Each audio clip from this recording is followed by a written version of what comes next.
Okay, so recently, gustong-gusto kong mag-start mag-vlog. Pero hindi ko siya maumpisa, hindi ko alam kung bakit.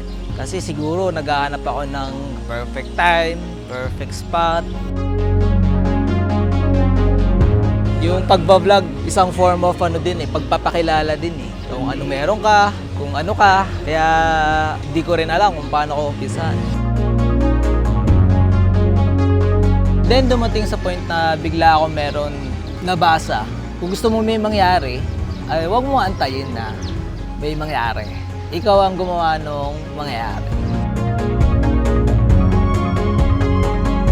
So bakit pa nga naman ako maghihintay? Kukunin ko na yung camera ko. Hindi ko alam kung anong klaseng content. Basta naisip ko ngayon, testing natin Reels.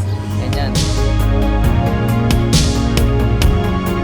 Kumbaga maiba naman sa normal style ng vlogging na haba-haba. Ito, ganito lang. Pakita ko lang sa inyo kung paano ako mag-shoot. Kung ano ba yung na-enjoy ko, ano yung nakikita ko.